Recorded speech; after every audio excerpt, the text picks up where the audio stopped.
আপনি আমি যেন আল্লাহ তাআলার ইবাদত করি, আল্লাহ তাআলার গোলামি করি। তাছাড়া দুনিয়ায় কোনো মানুষের গোলামি করা যাবে না, দুনিয়ায় কোনো মানুষের দাসত্ব করা যাবে না। একমাত্র প্রতিটা ক্ষেত্রে আল্লাহ আল্লাহ রসুলের হুকুম ছাড়া দুনিয়ায় কোনো শক্তির দাসত্ব গোলামি করার কথা আল্লাহ আল্লাহ রসুল বলেনি, অতএব করা যাবে না, যাবে না, যাবে না। আসসালামু আলাইকুম ওয়া রাহমাতুল্লাহি ওয়া বারাকাতুহু।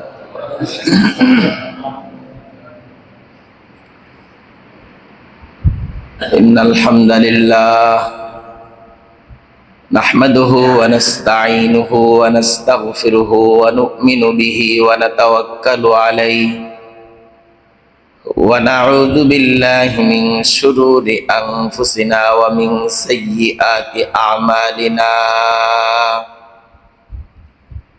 من يهده الله فلا مضل له ومن يضلله فلا هادي له ونشهد أن لا إله إلا الله وحده لا شريك له ونشهد أن سيدنا وسندنا وحبيبنا وأولانا ومولانا محمدا عبده ورسوله. أما بعد فأعوذ بالله من الشيطان الرجيم. بسم الله الرحمن الرحيم. يا بني آدم لا يفتننكم الشيطان كما أخرج أبويكم من الجنة ينزع عنهما لباسهما ليريهما سوآتهما إنه يراكم هو وقبيله من حيث لا ترونهم إنا جعلنا الشياطين أولياء للذين لا يؤمنون أو كما قال عليه الصلاة والسلام. سبحانك لا علم لنا إلا ما علمتنا إنك أنت العليم الحكيم. رب اشرح لي صدري ويسر لي أمري واحلل عقدة من لساني يفقه قولي.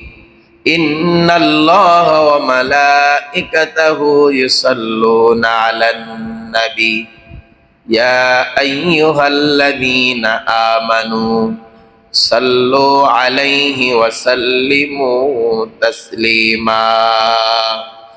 সকলে দুরূদ শরীফ পড়ি। আল্লাহুম্মা সাল্লি আলা মুহাম্মাদিন ওয়া আলা আলি মুহাম্মাদ কামা সাল্লাইতা আলা ইব্রাহিম ওয়া আলা আলি ইব্রাহিম ইন্নাকা হামিদুম মাজিদ।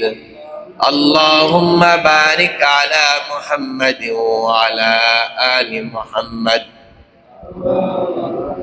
كما باركت على إبراهيم وعلى آل إبراهيم إنك حميد مجيد.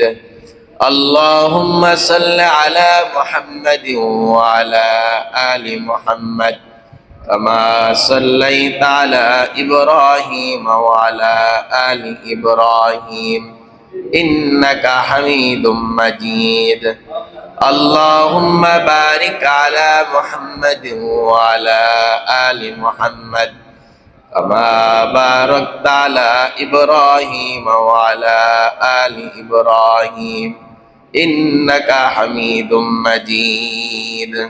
بلغ العلا كماله كشف الدجى بجماله حسنت جميع خصاله صلوا عليه وآله.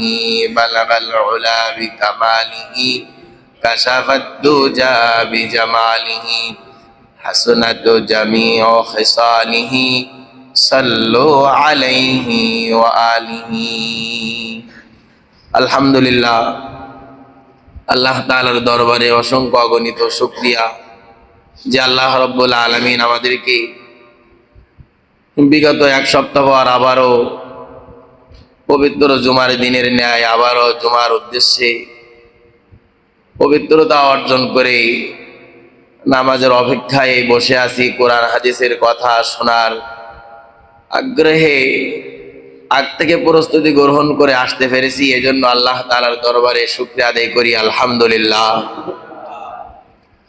সকলের শরীর ভালো আছে তো? আলহামদুলিল্লাহ, আলহামদুলিল্লাহ, আমিও ভালো আছি। এরপর একটু গলা বসে আছে, আলহামদুলিল্লাহ আগের থেকে অনেক ভালো। দীর্ঘ 35-36 দিনও বেশি প্রায় বাইরে ছিলাম, আসার পরে এক সপ্তাহ হয়ে গেল। 40+ দিন পর আপনাদের সাথে আবারও কোরআন হাদিসের আলোচনার এক মজলিসে আল্লাহ তাআলা বসার তৌফিক দান করেছেন, এজন্য আবার শুকরিয়া আদায় করতেছি। আলহামদুলিল্লাহ। দেশের অবস্থা সম্পর্কে আমরা কম বেশি জানি, এরপর আমরা দেশ থেকে বিদেশ থেকে দেশে কি হচ্ছে আমরা এগুলো দেখতাম, শুনতাম, বুঝতাম। আলহামদুলিল্লাহ, আল্লাহ তাআলা সকল সমস্যা থেকে আল্লাহ তাআলা আমাদের দেশকে হেফাজত করুক, সকলে আমিন বলি। কেননা এলাকার মধ্যে আমরা এদেশে 90% মুসলমান, 95-92% মুসলমানের দেশ। অশান্তি এই দেশে করা যাবে না। আমরা আলহামদুলিল্লাহ অনেক ভালো আছি, কিন্তু আমাদের মধ্যে এক শ্রেণীর মানুষ অশান্তি লাগানোর জন্য সর্বসময় তারা চেষ্টা করে। আলহামদুলিল্লাহ, যতই চেষ্টা করুক আমরা ইসলাম থেকে বিন্দু পরিমাণ পিছপা হব নাকি বলেন? সামনে অগ্রসর হব। তো আজকে যে বিষয় বলার ইচ্ছা করেছি সেটা হলো এই, কোরআনের আলোকে মানুষের শত্রু হলো তিন প্রকার। এক প্রকার হলো শয়তান, 2 নম্বর হলো নফসে আম্মারা, আর 3 নম্বর হলো দুনিয়ার মোহ প্রলোভন। এটা হলো আপনার আমার শত্রু। তো কোরআনের আলোকে মানুষের প্রধান শত্রু হলো 3টি। তো এই 3টির মধ্যে আজকে প্রথম যেটা সেটা বলার চেষ্টা করব, সেটা হলো এই যে শয়তান আমাদের প্রকাশ্য শত্রু। শয়তানের প্রতারণা কি এবং তা থেকে নিষ্কৃতি পাওয়ার উপায় কি, এ বিষয়ে ইনশাআল্লাহ বলার চেষ্টা করব। কেন শয়তান যেহেতু আমাদের প্রধান শত্রু, সর্বসময় শয়তান চাইবে তার দলভুক্ত করার, সর্বসময় শয়তান চাইবে আপনার আমার জাহান্নামী করার। শয়তান তার শেষ মুহূর্ত পর্যন্ত উম্মতি মুহাম্মাদিকে কিভাবে জান্নাত থেকে জাহান্নামী করা যায়, কিভাবে ইসলাম বিদ্বেষী বানানো যায়, কিভাবে কোরআন বিদ্বেষী বানানো যায়, কিভাবে কোরআন হাদিসের বিপক্ষে চালানো যায়, এজন্য শয়তান আল্লাহ তাআলার কাছ থেকে এই ওয়াদা করে নিয়েছে, আল্লাহ আমার এই ইচ্ছা সাধনা যেহেতু আমি প্রতারণা, আমি অভিশপ্তর মধ্যে আমি পড়ে গেছি, অতএব আমাকে এই শক্তি দাও, আমার হায়াত পর্যন্ত শেষ মুহূর্ত পর্যন্ত বনি আদমকে আমি পথভ্রষ্ট করি, আমার পক্ষে নিয়ে আমি তাদের দলভুক্ত হয়ে তাদের সকলকে আমি জাহান্নামী করব। এই ওয়াদা আল্লাহ তাআলার কাছ থেকে শয়তান নিয়েছে। এজন্য আমরা মুসলমান, আমরা বনি আদম, আমরা মুমিন। শয়তান কিন্তু সে বসে নেই, সর্বসময় বিভিন্ন মৌসুমে বিভিন্ন সময় যেভাবেই হোক শয়তান আপনার আমার ধোঁকা দিয়ে পথভ্রষ্ট করে সে চাইবে তার অন্তর্ভুক্ত করার, সে চাইবে তা আপনার আমারও জাহান্নামী করার। এজন্য শয়তান আপনার আমার প্রধান শত্রু। কোনো সময় শয়তানের পক্ষে যাওয়া যাবে? কথা বলেন, যাওয়া যাবে। বিভিন্ন মৌসুম আসবে, যেমন ভাবে ধানের একটা মৌসুম আসে, মাছ ধরার একটা মৌসুম আসে, শীতের একটা মৌসুম আসে, গরমে একটা মৌসুম আসে, এই বিভিন্ন সময় শয়তানেরও বিভিন্ন মৌসুম আছে। সেটা হলো সে ওই মৌসুমে তৃষ্ণা মেহনত করে কিভাবে মানুষকে পথভ্রষ্ট করা যায়, কিভাবে বনি আদমকে আমার দলভুক্ত করা যায়, কিভাবে বনি আদমকে ইসলাম বিদ্বেষ বানানো যায়, কিভাবে বনি আদমকে কোরআনের বিপক্ষে আনা যায়, কিভাবে বনি আদমকে আল্লাহ রসুলের 23 বছরের জিন্দেগি যে কষ্ট মেহনত করেছিল এটা বিফলে দিয়ে শয়তান যেন মানুষকে তার অন্তর্ভুক্ত করতে পারে জন্য চেষ্টা মেহনত করতে থাকে। আলহামদুলিল্লাহ, মক্কা মরুভূমিতে আমরা দেখেছি এই যে জামারাতগুলোতে শয়তানকে পাথর মারা হয়, এই সময় শয়তান লাঞ্ছিত, বঞ্চিত, অপমানিত হয়ে সব থেকে বেশি কষ্ট পায় এই আরাফার ময়দানে অবস্থান করে। তারপরের দিন শয়তানকে যে পাথর মারতে যায়, এটা না দেখলে বোঝা যাবে না, বলেও আপনাদের প্রকাশ করা যাবে না। মসজিদে নববী দেখলে যে একটা অনুভূতি নিজের মধ্যে পয়দা হয়, আল্লাহর ঘর কাবা ঘর দেখলে নিজের মধ্যে একটা অনুভূতি যে সৃষ্টি হয়, এটা বলে প্রকাশ করা কোনো মানুষের দ্বারা সম্ভব হবে না। এজন্য শয়তান এটাও চাইবে যে নামাজের রক্ত নামাজ না পড়ে কিভাবে দূরে থাকা যায়। শয়তান এটাও চাইবে হজ ফরজ হওয়ার পরে হজ থেকে দূরে রাখা যায় কিভাবে, এটাও শয়তান চাইবে। যাকাত ওয়াজিব হওয়ার পরে যাকাত না দিয়ে কিভাবে শয়তানের দলভুক্ত হওয়া যায়, এটাও শয়তান চাইবে। ফিতরা ওয়াজিব হওয়ার পরেও ফিতরা না দিয়ে কিভাবে শয়তানের পক্ষে থাকা যায়, এটাও শয়তান চাইবে। প্রতিটা ক্ষেত্রে, যে কথা একটু আগেই বলতেছিলাম, বিভিন্ন মৌসুমে যেমন ঋতু পরিবর্তন হয়, ঠিক শয়তানও আপনার আমার ওইভাবে চাইবে। তার বিভিন্ন মৌসুমে সে চাইবে, হজের মৌসুমে চাইবে হজ থেকে কিভাবে মানুষকে বিরত রাখা যায়। যাকাত ওয়াজিব হওয়ার পরে শয়তান চাইবে কিভাবে মানুষকে যাকাত না দেওয়া থেকে বিরত থাকা যায়। কুরবানি ওয়াজিব হওয়ার পরে শয়তান চাইবে কিভাবে কুরবানি থেকে এই মানুষকে বিরত রাখা যায়। প্রতিটা মুহূর্তে শয়তান চাইবে বনি আদমকে জাহান্নামে বানানোর চেষ্টা মেহনত অব্যাহত রেখে তার মৃত্যুর আগ পর্যন্ত এগুলো চেষ্টা মেহনত করতে আছে। এজন্য আজকে দিনের আলোচনার বিষয় হলো এই শয়তানের প্রতারণা এবং তা থেকে নিষ্কৃতি পাওয়ার উপায়গুলো কি। কি কাজ করলে শয়তান খুশি হয়, কি কাজ করলে শয়তান নারাজ হয়, কি কাজ করলে আপনি আমি জান্নাতে হতে পারবো, কি কাজ করলে আপনি আমি জাহান্নামে হব। এগুলো যদি কোরআন হাদিস দ্বারা যদি আপনি আমি গ্রহণ না করি, তাহলে আপনি আমি দুর্ভাগা হব, আপনি আমি ধ্বংসপ্রাপ্ত হব, কোনোভাবেই আপনি আমি নাজাত প্রাপ্ত হতে পারবো না। এজন্য শয়তানের কাজ হলো এই মানুষকে পথভ্রষ্ট করা, মানুষকে জাহান্নামী করা। শয়তানের অনিষ্ট থেকে সব সময় সাবধানতা অবলম্বন করে চলা, এটাই হলো মুমিনের কাজ, এটাই হলো প্রকৃত মুসলমানের কাজ। মুসলমান যদি সাবধানতা অবলম্বন না করে, তাহলে মুসলমান সফলতা অর্জন করতে পারবে না। অতীতেও পারেনি, বর্তমানও পারবে না, ভবিষ্যতেও মুসলমান যদি সাবধানভাবে পথ চলতে না থাকে, কোনো মুসলমান সফলতা অর্জন করতে পারবে না, পারবে না, পারবে না। এজন্য শয়তান থেকে আপনার আমার দূরে থাকা। আল্লাহ তাআলা বলেন, ইন্নাশ শাইতানা লাকুম আদুউম ফাত্তাখিযুহু আদুওয়া, ইন্নাশ শাইতানা লাকুম আদুউম ফাত্তাখিযুহু আদুওয়া। আল্লাহ তাআলা সূরা ফাতিরের 6 নম্বর আয়াতের মধ্যে আল্লাহ তাআলা বললেন, নিশ্চয় শয়তান তোমাদের শত্রু, অতএব তোমরা তাকে শত্রু হিসাবে গ্রহণ করো। আল্লাহ তাআলার নির্দেশ হলো শয়তান তোমাদের শত্রু, অতএব তোমরা যদি তাকে গ্রহণ করো, ঠিক আছে, তো শত্রু হিসাবেই গ্রহণ করো। বন্ধু হতে পারে না শয়তান আপনার আমার বন্ধু, এটা কোশ্চিন কালেও হবে না, কোনোদিন হবে না। হ্যাঁ, সাময়িক আপনার আমার ধোঁকা দিয়ে মনে হবে যে না এটাই ভালো, এটাই ভালো পথ, এটাই ভালো মত, এটাই ভালো দিক, এটাই সফলতা অর্জন করার এক পন্থা, কিন্তু আসলে ওই পথ শয়তান যেটা প্রতারণা দেয়, শয়তান যেটা আপনার আমার শিক্ষা দেয়, শয়তান যেটা আপনার আমার করতে বলে, ওই পথ কোনোদিন ভালো হবে না, হবে না।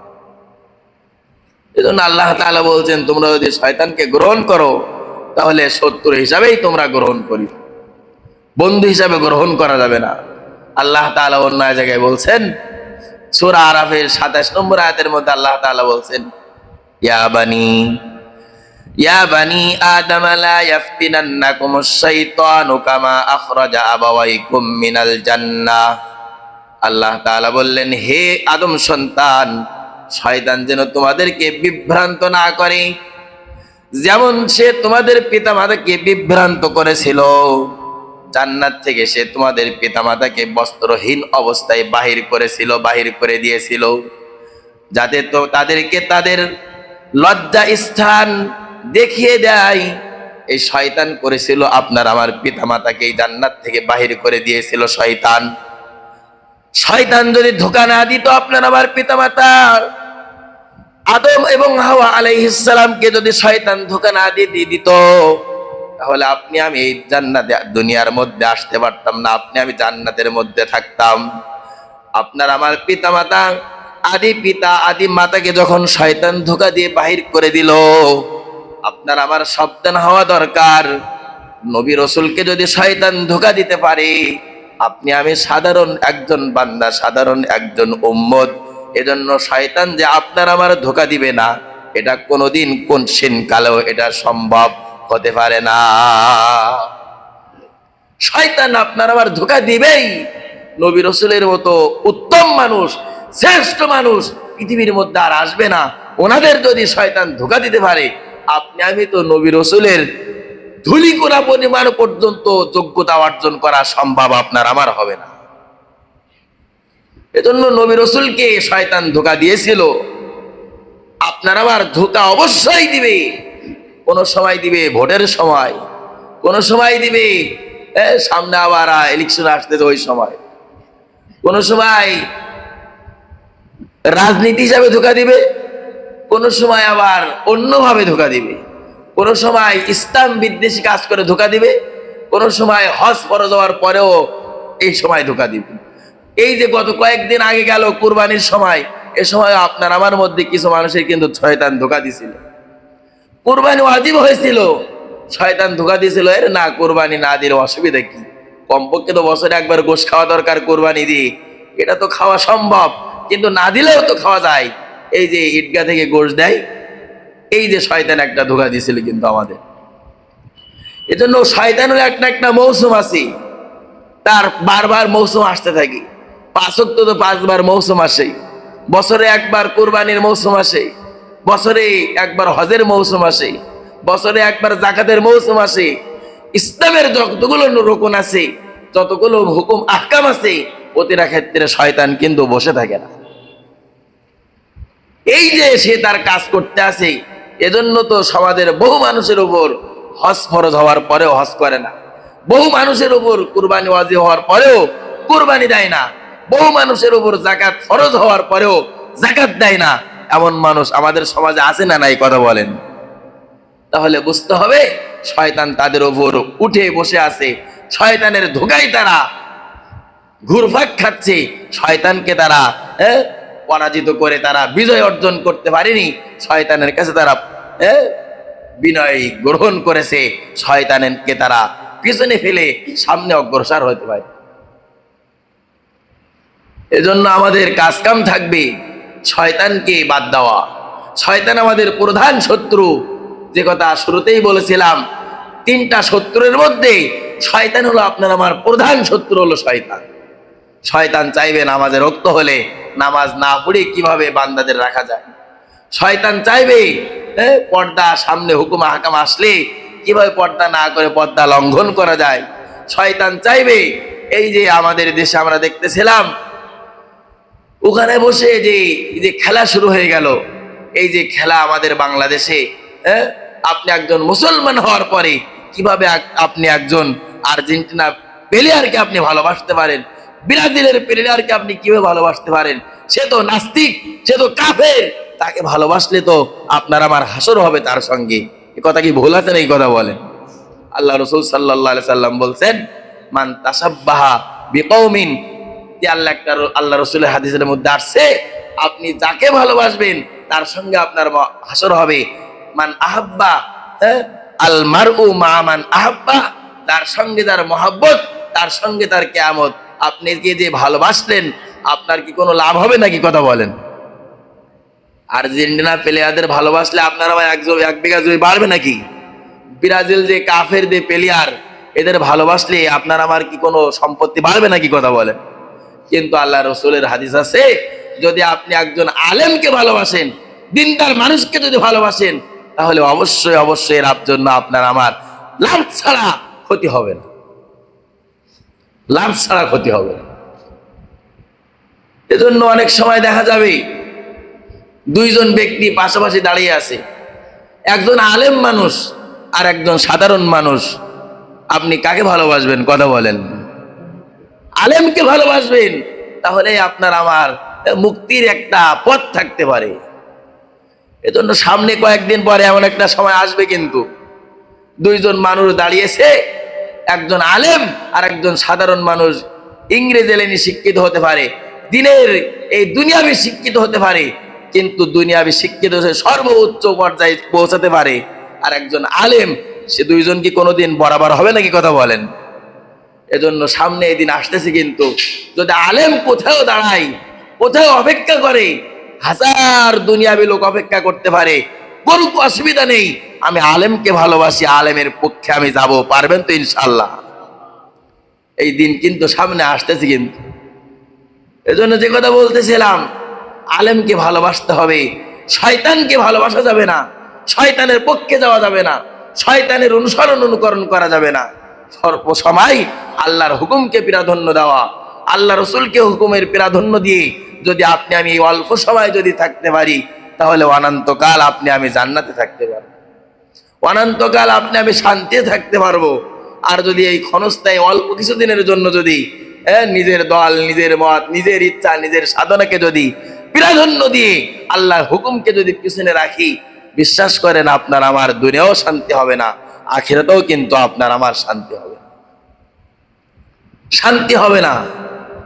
এজন্য এই শয়তান আপনার আমার প্রধান শত্রু। শয়তানের যেগুলো কাজ, প্রথম নম্বর হলো কৃপণতা করা।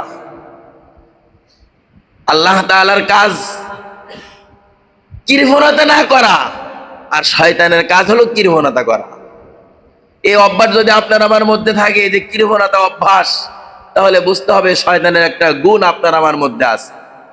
সংক্ষেপে বলতেছি, 2 নম্বর গুণ হলো ওয়াসওয়াসা দিয়ে আপনার আমার বিভিন্ন ভালো কাজ থেকে দূরে রাখতে চেষ্টা করে হলো শয়তান। 3 নম্বর হলো চুরি করা। এখন যদি এই অভ্যাস যদি আপনার আমার মধ্যে থাকে, তাহলে বুঝতে হবে শয়তানের একটা গুণ আমার মধ্যে আছে। 4 নম্বর যে গুণ, সেটা হলো মুসলমানদের মাঝে হাঙ্গামা সৃষ্টি করা হলো শয়তানের লক্ষণ। আমাদের মাঝে অনেকেই আমাদের মধ্য থেকে অনেক সময় একজন মুসলমান আর একজন মুসলমানের মধ্যে হাঙ্গামা তৈরি করে দেয়, গন্ডগোল, ফাসাদ, ঝগড়া তৈরি করে দেয়। এগুলো যারা করে, এগুলো হলো শয়তানের একটা লক্ষণ, তার মধ্যে বিরাজমান হতে আছে। 5 নম্বর হলো বন্ধুত্ব নৈকট্য, অর্থাৎ হলো বন্ধুত্ব তাদের সঙ্গে করা, যেটা আল্লাহ তাআলা, আল্লাহ রসুল সাল্লাল্লাহু আলাইহি ওয়াসাল্লাম বলেছেন, আলেমদের সঙ্গে, নেককার মানুষদের সঙ্গে বন্ধুত্ব সম্পর্ক তৈরি করা, তারা যে কাজ করলে খুশি হয় সেই কাজগুলো বেশি বেশি করতে থাকা। আর যদি এমন হয় যে বুজুর্গ মানুষ, আলেম মানুষকে বাদ দিয়ে আপনি যদি অন্যদেরকে ভালোবাসেন, তাহলে এটা হলো শয়তানের আর একটা লক্ষণ। এখন যদি আমি একটু চিন্তা করি যে আমি আলেমকে ভালোবাসি না আমার বিভিন্ন দলমত নির্বিশেষে আমি অন্য দলকে, অন্য জিনিসকে ভালোবাসি, যদি আপনার আমার মধ্যে আল্লাহ আল্লাহ রসুলকে যদি মন প্রাধান্য দেয়, তাহলে বুঝতে হবে আল্লাহর কথা অনুযায়ী আমি চলতে আসি। আর যদি আল্লাহর কথা অনুযায়ী যদি বিভক্তি যায়, তাহলে বুঝতে হবে শয়তানের লক্ষণ আমার মধ্যে আছে। 6 নম্বর হলো সর্বদা মানুষের সাথে শয়তান কিন্তু লেগে থাকে, এলো শয়তানের লক্ষণ। শয়তান সর্বসময় আপনার আমার সঙ্গে লেগে থাকে। কিভাবে এই মানুষকে পথভ্রষ্ট করা যায়? সব সময় ঘুমানোর অবস্থায়ও সে অপেক্ষা করতে থাকে যে ঘুম থেকে উঠলেই আবার তার ধোঁকা দেব। নবজাতক শিশু যখন জন্মগ্রহণ করে, এ সময় শয়তান তার উপর আসর ফেলতে থাকে। 8 নম্বর হলো ভয়ানক যে স্বপ্নগুলো দেখায়, গেল শয়তান দেখায়। 9 নম্বর হলো কল্যাণকর জিনিসগুলো ভুলিয়ে দেয়। যে কাকে ভালোবাসলে আল্লাহ খুশি হয় আর কাকে ভালোবাসলে শয়তান খুশি হয়, এগুলো কিন্তু শয়তানের কাজ। শয়তান এগুলো করে আমাদের দ্বারা। এজন্য আমরা অনেক সময় দেখি যেগুলো ভালোবাসার কথা সেগুলোকে আমরা ভালোবাসি না, আর যেগুলো ভালোবাসা যায় না, ভালোবাসার সম্পর্ক করা যায় না, সেগুলো আপনি ভালোবাসতে থাকি সামান্য জিনিসের কারণে। এগুলো যদি হয় বুঝতে হবে শয়তান আপনার আমার সঙ্গেই আছে। এজন্য এ থেকে বিরত থাকার চেষ্টা করা। ডান হাত দিয়ে পান করা হলো ভালো লক্ষণ, বাম হাত দিয়ে পান করা হলো শয়তানের লক্ষণ। এজন্য আমাদের সমাজে বহু মানুষ দেখি পান করার সময় বাম হাত দিয়ে পান করে, ডান হাত তার সঙ্গে লাগানো। এটা হলো আপনার আমার জন্য জরুরি। এ থেকে বাঁচার জন্য আপনার আবার কিছু কৌশল অবলম্বন করার কথাও আল্লাহ রাসূল সাল্লাল্লাহু আলাইহি সাল্লাম শিখাই দিয়েছেন। তার মধ্যে প্রথম নম্বর হলো ইখলাসের সাথে কাজ করতে থাকা। আমি যেই কাজ করি না কেন, আমার আল্লাহ যদি খুশি থাকে, আমার রাসূল যদি খুশি থাকে, তাহলে আমি সেই কাজ করব। তাহলে আমার ভালোভাবে সফলতা অর্জন করা যাবে। আর ইখলাস যদি না থাকে, যে আমি যে কাজ করতেছি এটা আল্লাহ খুশি না, আল্লাহর রাসূলও খুশি না, তাহলে ওই কাজ করা যাবে না, কোনোভাবে ওই কাজ করা যাবে না। 2 নম্বর হলো কোরআনে কারিমের তেলাওয়াত বেশি বেশি করা, কোরআনের সাথে সম্পর্ক রাখা। তাহলে শয়তানের প্রতারণা থেকে বাঁচা সম্ভব হবে। আর যদি এটা না করি, যারা কোরআনকে ভালোবাসে, কোরআনকে যারা মহব্বত করে, তাদের যদি বিরোধিতা করি, তাহলে কোনোদিন শয়তানের প্রতারণা থেকে বাঁচা সম্ভব হবে না। আর আপনি আমি শুধু তাই না, কিয়ামত পর্যন্ত যদি মানুষ শয়তানের প্রতারণা থেকে যদি বাঁচতে না পারে, তাহলে তারা কোনোদিন জান্নাতে যেতে পারবে না। শয়তানের দলভুক্ত হয়ে তারাও জাহান্নামী হবে, শয়তানও জাহান্নামী হবে। এজন্য আপনার আমার ইচ্ছা সাধনা, আল্লাহ তাআলা দুনিয়ায় পাঠিয়েছেন একটাই কারণ, যে আপনি আমি যেন আল্লাহ তাআলার ইবাদত করি, আল্লাহ তাআলার গোলামি করি। তাছাড়া দুনিয়ায় কোনো মানুষের গোলামি করা যাবে না, দুনিয়ায় কোনো মানুষের দাসত্ব করা যাবে না। একমাত্র প্রতিটা ক্ষেত্রে আল্লাহ রাসূলের হুকুম ছাড়া দুনিয়ায় কোনো শক্তির দাসত্ব গোলামি করার কথা আল্লাহ রাসূল বলেনি। অতএব করা যাবে না। প্রতিটা ক্ষেত্রে গোলামি হবে একমাত্র আল্লাহর, আর প্রতিটা গোলামি করতে হবে একমাত্র আল্লাহ রাসূলের তরিকায়। আল্লাহ রাসূল যেভাবে করেছেন সেভাবেই আপনার আমার করতে হবে। এজন্য কোরআন কারিমের তেলাওয়াত করা, কোরআন কারিমের তেলাওয়াত যারা করে, যাদের মধ্যে এই জ্ঞান আছে, তাদেরকে ভালোবাসার চেষ্টা, মেহনত অব্যাহত রাখা। 3 নম্বর হলো আয়াতুল কুরসি পড়লে আপনার আমার থেকে শয়তান পালায়। এজন্য ঘুমানোর সময় মাঝে মধ্যে আয়াতুল কুরসি পড়ে শয়তান থেকে দূরে থাকার চেষ্টা করা। বাচ্চাদেরও অনেক সময় যখন বাচ্চারা ঘুমায়, আয়াতুল কুরসি পড়ে বাচ্চার গায়ে ফু দিয়ে বাচ্চা ঘুমাই দেওয়া, যাতে করে শয়তানের আসর যেন তার উপর না পড়ে। আপনার আমার মধ্যে যখন শয়তান ধোঁকা দিবে, কোরআনের বিপক্ষে যেতে বলবে, হাদিসের বিপক্ষে যেতে বলবে, তখন মাঝে মধ্যে আয়াতুল কুরসি পড়ে নিজের শরীরে নিজেই ফু দিলে শয়তান থেকে দূরে থাকা যায়। এজন্য চেষ্টা করা মাঝে মধ্যে আয়াতুল কুরসি পড়ে নিজের শরীরে ফু দেওয়ার। সূরা বাকারার শেষের 2 আয়াত পড়লেও শয়তান চলে যায়, শয়তান আর ধোঁকা দিতে পারে না। 5 নম্বর হলো সূরা ফালাক এবং সূরা নাস পড়ে নিজের শরীরে যখন মানুষ ফু দিবে, তখন শয়তান তার থেকে দূরে চলে যায়। এই যে আপনার আমার প্রধান শত্রু হলো এই শয়তান।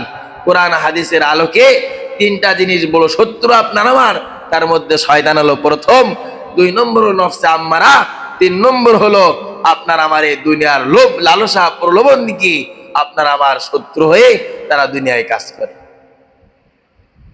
6 নম্বর হলো লা ইলাহা ইল্লাল্লাহ, এই কালিমা বেশি বেশি পড়তে থাকলে শয়তান তাকে আর ধোঁকা দিতে পারে না।